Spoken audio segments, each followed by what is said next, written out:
Bonjour, nous allons entamer le module de toxicologie microbiologie par une introduction qui nous permettra de comprendre la place de ces sciences dans le domaine HSE.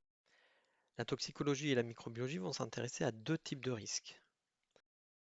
La toxicologie va s'intéresser aux risques chimiques alors que la microbiologie va s'intéresser aux risques biologiques.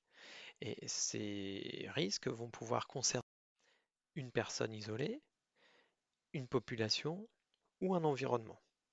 Cela est vrai pour le risque chimique et pour le risque biologique.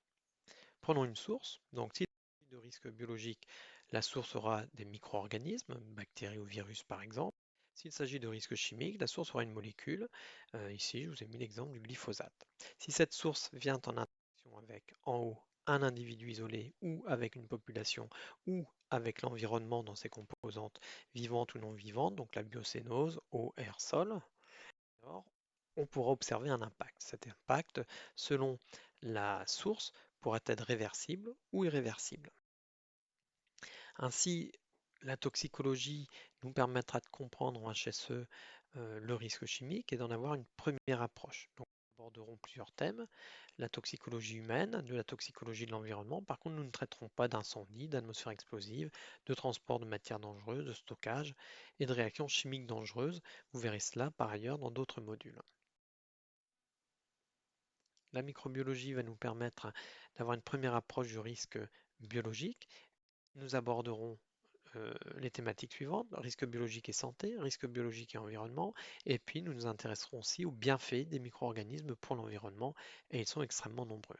Par contre, nous n'aborderons pas les problématiques d'altération d'un produit par la présence de micro-organismes, ce qui est très important en agroalimentaire par exemple.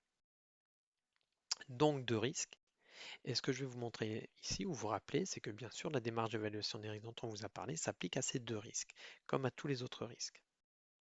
Si l'on prend le projet que vous avez réalisé, la première chose que l'on vous a demandé de faire, c'est de connaître le contexte de votre entreprise et les situations de travail et d'avoir des connaissances sur les risques que vous étudiez. Donc la toxicologie et la microbiologie permettent d'avoir des connaissances qui vous permettront d'évaluer les risques et notamment de réaliser une cotation, une hiérarchisation qui a du sens pour pouvoir décider de l'acceptabilité du risque. Ces connaissances scientifiques vous permettront aussi d'adapter votre maîtrise de meilleure manière à la situation. Et donc cette notion de maîtrise, bien entendu, ensuite doit être planifiée, hein, et mise en œuvre et on doit réaliser le suivi de ce plan d'action. Dans le cadre du risque biologique et du risque chimique, bien sûr, on va s'appuyer sur les 9 principes de prévention. Normalement, je pense que vous vous en souvenez. Je vous conseille de faire une petite pause sur la présentation de manière à réfléchir sur ces 9 principes. Ensuite, vous irez sur la diapositive suivante. Donc voilà les 9 principes a priori que vous avez dû trouver et vous avez sans doute placé l'évaluation des risques en principe numéro 2. Alors intéressons-nous maintenant à un petit peu de vocabulaire. Donc il faut que vous maîtrisiez bien la notion de situation à risque, que vous compreniez bien la distinction entre l'exposition et l'effet, et que vous ayez bien compris maintenant, à cette époque-ci de l'année, la différence entre chronique et aigu. Donc le chronique, c'est quelque chose qui est persistant, continu ou discontinu, et qui se produit sur une longue période, alors que l'aigu se produit sur une courte durée. Donc on peut avoir des expositions chroniques et des expositions aiguës, et des effets chroniques et des effets aigus. En intermédiaire, on a la notion de subchronique. Si l'on s'intéresse par exemple à l'environnement et que l'on prend la définition de l'ADEME concernant l'exposition, on constate que l'aigu va aller jusqu'à quelques jours. Le chronique va commencer à un an, voire quelques années. Entre les deux, on aura le subchronique. Si l'on s'intéresse maintenant à la santé et sécurité au travail avec la notion de valeur limite d'exposition pour des toxiques qui ont un seuil de dose, c'est-à-dire qu'il faut qu'il y ait une certaine dose pour qu'il y ait un effet. On va se trouver avec deux types de valeurs limites d'exposition. Des valeurs limites d'exposition sur du court terme, c'est-à-dire pour de l'aigu. Donc si on dépasse cette valeur limite, ne serait-ce qu'un faible temps, eh bien, il y aura un impact potentiel. Et puis on aura des valeurs limites d'exposition chroniques. Si on les dépasse tous les jours sur une longue période, eh bien, il y aura un impact potentiel qui va se développer au cours du temps. On parlera ici de valeur limite d'exposition chronique. Donc vous voyez que ce n'est pas la même échelle temporelle que celle de l'environnement. Ici, on est de l'ordre de euh, quelques instants, hein, de la seconde à minute ou 5 minutes, jusqu'à, pour ce qui est du chronique, on va pouvoir avoir des effets chroniques à partir d'un mois, 2 mois, donc de quelques semaines à quelques mois, voire quelques années selon le type de problématique. Intéressons-nous maintenant aux effets, c'est-à-dire à la maladie, à l'affection. Donc, selon l'OMS, une affection chronique, c'est une affection de longue durée qui, en règle générale, évolue lentement. Il cite pour exemple le cancer, des affections respiratoires chroniques, des diabètes. Concernant ces affections, il y a deux séries de termes opposés à ne pas confondre. Une maladie grave a pour opposé une maladie bénigne. En synonyme de grave, on a sévère. Une affection aiguë a pour opposé affection chronique. Une affection aiguë peut être grave ou bénigne. Une affection chronique peut être grave ou bénigne. Alors souvent, pour les affections chroniques, on constate que le début est progressif, que la durée est longue et que c'est parfois définitif, que la chronicité est à vie dans certains cas. Pour les affections aiguës, c'est l'inverse. Quelque chose de plutôt brutal au départ et une durée courte. Elle peut devenir chronique, on va parler dans ce cas de chronicisation. Le pronostic engagé dans ces affections est de trois types, soit une guérison avec séquelles, soit une guérison sans séquelles, soit un décès. Alors en bilan, qu'est-ce qu'une situation dangereuse? Donc on a dit qu'il fallait une source, il fallait qu'il y ait une interaction avec l'élément impactable, et puis que ça occasionne un impact potentiel. Pour limiter cet impact potentiel et pour limiter cette interaction, eh bien, on va travailler sur la maîtrise. Vous avez conscience, hein, vous l'avez vu en S1, que la maîtrise, elle peut jouer à la fois sur la probabilité de l'interaction ou sur l'impact potentiel. À ce stade de l'année, vous devez avoir clairement compris la notion d'exposition aiguë et d'exposition chronique. Et donc, avec les explications fournies, vous devez aussi avoir compris ce qu'est un effet aigu et ce qu'est un effet chronique. Passons maintenant à la dernière partie de ce support, l'évaluation des risques. Alors d'abord un petit travail personnel. Quels sont les critères qui permettent d'évaluer un risque? Et puis, deuxième question à laquelle vous allez répondre, est-ce que ces critères sont les mêmes pour le risque aigu et pour le risque chronique? Donc, vous faites une pause pour réfléchir sur ces questions et ensuite, vous passerez au transparent suivant. Alors, ce que vous avez sans doute trouvé, vous êtes rappelé qu'en S1, on vous a parlé de la criticité. Et la criticité, elle dépend de deux éléments, de la gravité et de la probabilité d'occurrence de l'événement non souhaité. Alors, si on va regarder un petit peu dans les normes, on va essayer de comprendre au final, qu'est-ce qu'un risque? Alors pourquoi comprendre ça? Parce qu'en fait, en toxicologie, en microbiologie, il va falloir que l'on trouve des éléments, des critères qui nous permettront de comprendre ce risque. Et donc de comprendre ce risque dans toutes ses dimensions. Prenons le tableau du lexique du guide PCA de la SGDSN.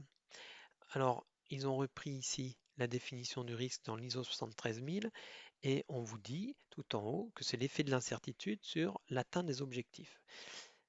Ce qui vous est expliqué en dessous, c'est qu'en fait, il y a une norme qui s'appelle la 31000 qui abandonne la vision de l'ingénieur, celle que je vous ai présentée précédemment, le risque étant, dans la vision de l'ingénieur, la combinaison de probabilité d'événement et de sa conséquence. Donc, probabilité et gravité.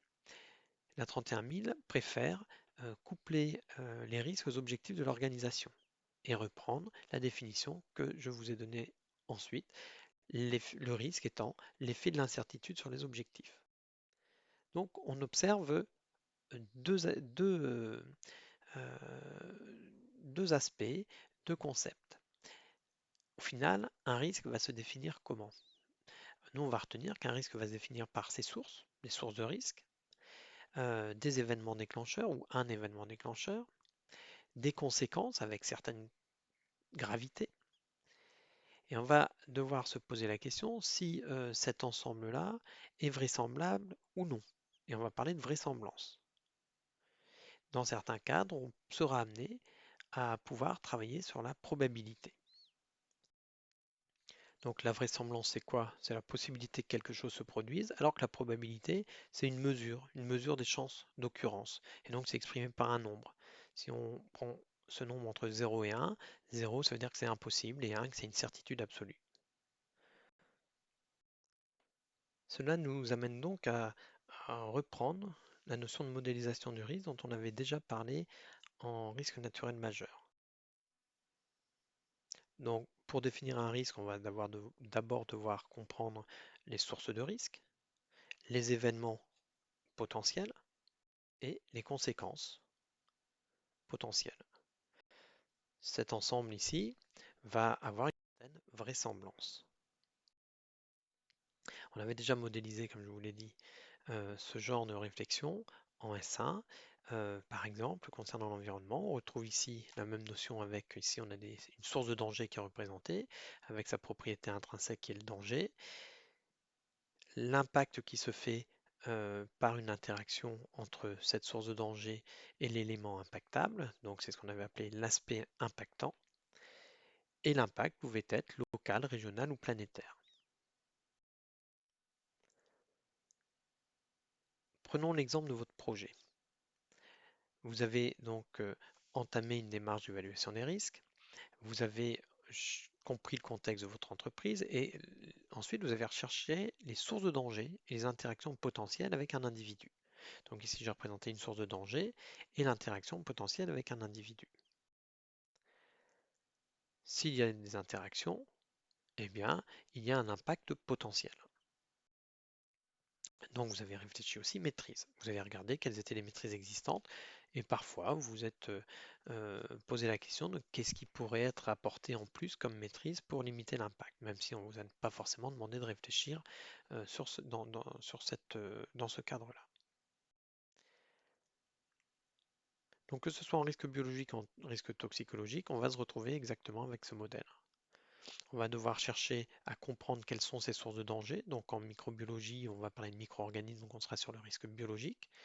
Alors qu'en toxicologie, on va parler de molécules, on sera sur des produits chimiques. Et donc on va essayer de comprendre aussi les impacts sur l'individu, la population ou l'environnement. Donc la deuxième question que je vous avais posée, c'est est-ce que ce sont les mêmes critères pour le risque aigu et le risque chronique? Vous avez déjà travaillé là-dessus au niveau des cours vibration et vous aviez compris que pour le chronique, il fallait calculer des doses, donc il fallait faire intervenir la notion de durée de manière à pouvoir déterminer cette dose. Dans le cadre du risque biologique, on pourra traiter ce risque comme étant un risque quasiment que aigu, sauf pour les allergies. Et le risque chimique, par contre, il y aura des situations à la fois aiguës et chroniques. Donc on retient bien la toxicologie, on parle de molécules, on parle d'effets de ces molécules sur la santé, on est dans du risque chimique. La microbiologie, on parlera de micro-organismes et on parlera donc des effets de ces micro-organismes sur la santé. Alors en termes négatifs, on sera sur le risque biologique, mais n'oublions pas que la majorité des micro-organismes, l'ultra majorité des micro-organismes nous apportent des bienfaits, soit en santé, soit pour l'environnement. Voilà, nous avons terminé cette première partie du module. Je vous souhaite une bonne matinée, une bonne après-midi ou une bonne soirée. Je ne sais pas à quelle heure vous avez réalisé ce cours. Avant de passer à la séquence suivante, prenez le temps de bien comprendre l'ensemble de ce qui vous a été précisé ici. Prenez soin de vous. À très bientôt.